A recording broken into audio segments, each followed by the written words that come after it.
The story begins on Garland Street one hot September night in 1925. Dr. Ossian Sweet, a black physician, bought this house in the all-white East Side neighborhood. He had just moved in with his wife and young daughter. 500 angry neighbors gathered on Garland Street to let the new family know they were not welcome.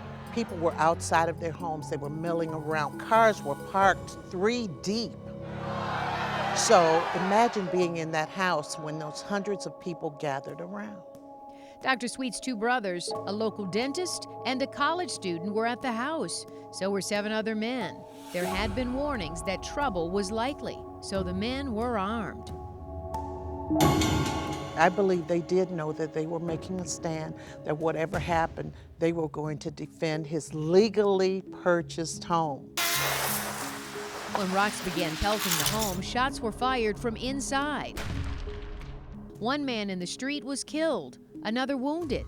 Police arrested all 11 adults in the house. They stayed in jail 84 days and they had the trial, and it was a hung jury. What happened next was the basis for the book Arc of Justice. Trouble finds you. And the book was the basis for a play written and directed by Detroiter Brenda Perryman. We're going to start from the top and go straight through. The play is a dramatization of the second trial. This time, only Dr. Sweet's brother Henry was tried. He admitted to police he fired a weapon. I looked at all those people. What did you do then? Well, I tried to protect myself.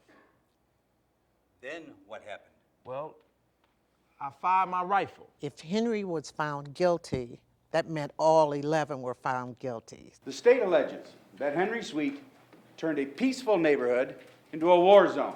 The defense attorney was the nationally renowned Clarence Darrow, who had been persuaded by the NAACP to take the case. And we are prepared to defend him because he is innocent. And the judge was Frank Murphy, who later became Detroit mayor, Michigan governor, and U.S. Supreme Court justice. Good morning, ladies and gentlemen. William Giovanni is portraying Frank Murphy in the play.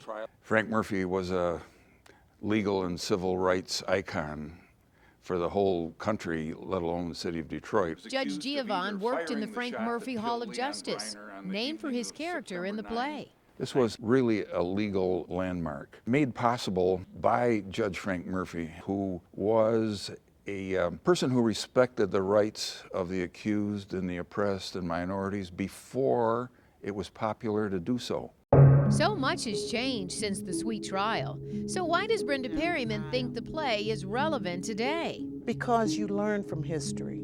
You learn how to avoid repeating history. You can take something good from this. Right here in Detroit, Michigan. And you can see a very interesting play.